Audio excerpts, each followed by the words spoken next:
সম্মানিত সুধী, মহাগ্রন্থ আল কোরআনের ধারাবাহিক তাফসিরে আজকে ইনশাল্লাহ আমরা পবিত্র কোরআনের সূরা আল আরাফের 180 থেকে 183 নম্বর আয়াত পর্যন্ত আলোচনা করব। এই আয়াতগুলোতে মহান আল্লাহ রাব্বুল আলামিন বলেন, ওয়ালিল্লাহিল আসমাউল হুসনা ফাদউহু বিহা ওয়াযারুল্লাযীনা ইউলহিদুনা ফি আসমাইহি সায়ুজাউনা মা কানু ইয়ামালুন। আল্লাহ তাআলার জন্যই যাবতীয় সুন্দর নামসমূহ নিবেদিত, অতএব তোমরা সেসব ভালো নামই তাকে ডাকো এবং সেসব লোকদের কথা ছেড়ে দাও যারা তার নামে বিকৃতি ঘটায়। আর যা কিছু তারা দুনিয়ার জীবনে করে এসেছে, অচিরেই তার যথাযথ ফল তারা পাবে। وَمِمَّنْ خَلَقْنَا أُمَّةٌ يَهْدُونَ بِالْحَقِّ وَبِهِ يَعْدِلُونَ। আমি যাদের সৃষ্টি করেছি তাদের মানুষ ও জিনদের মাঝে আবারও এমন একটি দল আছে যারা মানুষকে সঠিক পথের দিকে ডাকে এবং সে মতে নিজেরাও নিজেদের জীবনে ইনসাফ কায়েম করে। والذين كذبوا بآياتنا سنستدرجهم من حيث لا يعلمون। যারা আমার আয়াতসমূহকে মিথ্যা প্রতিপন্ন করে ক্রমে ক্রমে আমি তাদের এমনভাবে ধ্বংসের দিকে ঠেলে নিয়ে যাব যারা তা টেরও পাবে না। ওয়া উমলি লাহুম ইন্না কাইদি মাতিন। আমি তাদের বিদ্রোহের জন্য অবকাশ দিয়ে রাখব এবং এ ব্যাপারে আমার কৌশল কিন্তু অত্যন্ত শক্ত।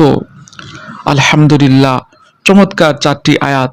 প্রিয় বন্ধুগণ, এই আয়াতগুলো থেকে আমরা বেশ কয়েকটি গুরুত্বপূর্ণ বার্তা পাচ্ছি। প্রথম বার্তাটি হলো আল্লাহ রাব্বুল আলামিন মহাবিশ্বের রাজাদিরাজ, তিনি আমাদের সকলের সৃষ্টিকর্তা, তিনি অসীম, তিনি অনন্ত। তাই তাকে আমাদের সবচেয়ে সুন্দর নামে ডাকতে হবে, যে নামের অর্থ চমৎকার, যে নামে আল্লাহর সাথে কারো কোনো শরীক থাকবে না, যে নাম সবার থেকে উৎকৃষ্ট, সেই সুন্দর নামে মহান আল্লাহ রাব্বুল আলামিনকে ডাকতে হবে। পবিত্র কোরআনে ও রাসূলের হাদিসে আল্লাহ রাব্বুল আলামিনের চমৎকার সুন্দর সুন্দর নাম রয়েছে, যেমন রাহমান, রাহিম, রাজ্জাক, গাফফার। কত সুন্দর সুন্দর নাম আল্লাহ রাব্বুল আলামিনের রয়েছে। আল্লাহ রাব্বুল আলামিন আমাদের আলোচ্য আয়াতগুলোতে জানিয়েছেন আমাদের উচিত তাকে তার সুন্দর নামগুলো দিয়ে ডাকা। প্রিয় বন্ধুগণ, আমাদের আলোচ্য আয়াতগুলোর আরেকটি গুরুত্বপূর্ণ বার্তা হলো মহান আল্লাহ রাব্বুল আলামিনের সুন্দর নামগুলোকে যারা বিকৃত করবে, আল্লাহর নামগুলো নিয়ে যারা হাসি তামাশা করবে, আল্লাহর নামের সাথে বেয়াদবি করবে, আল্লাহ রাব্বুল আলামিন পরিষ্কার জানিয়ে দিয়েছেন তাদেরকে তিনি ভয়াবহ আযাবের সম্মুখীন করবেন। প্রিয় বন্ধুগণ, আমাদের আলোচ্য আয়াতগুলোতে আল্লাহ রাব্বুল আলামিন আরো জানাচ্ছেন এই মহাবিশ্বে মানুষ ও জিন জাতির মধ্যে এমন কিছু মানুষ ও জিন জাতি আছেন যারা আল্লাহর পথে কাজ করেন, যারা মানুষকে আল্লাহর বাণী শোনান, যারা নিজেরাও ভালো কাজ করেন, মানুষকেও ভালো কাজে উৎসাহিত করেন, নিজেরাও কোরআনের পথে চলেন, মানুষকেও কোরআনের পথে আহ্বান করেন। এরা আল্লাহ রাব্বুল আলামিনের কাছে সবচেয়ে প্রিয় মানুষ।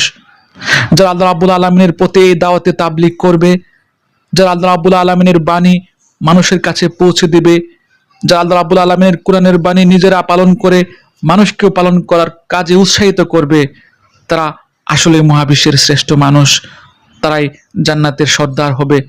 পাশাপাশি আমাদের আলোচ্য আয়াতগুলো সর্বশেষ আল্লাহ রাব্বুল আলামিন জানাচ্ছেন যারা আল্লাহর এই বাণীগুলোকে মিথ্যা প্রতিপন্ন করবে, যারা আল্লাহর বাণী সমাজে প্রচার করবে, তাদেরকে মিথ্যাবাদী প্রতিপন্ন করবে, তাদের বিরুদ্ধচারণ করবে, আল্লাহ এবং আল্লাহর আয়াতগুলোর বিরুদ্ধচারণ করবে, তাদেরকে আল্লাহ রাব্বুল আলামিন ছাড় দেবেন কিন্তু ছেড়ে দেবেন না।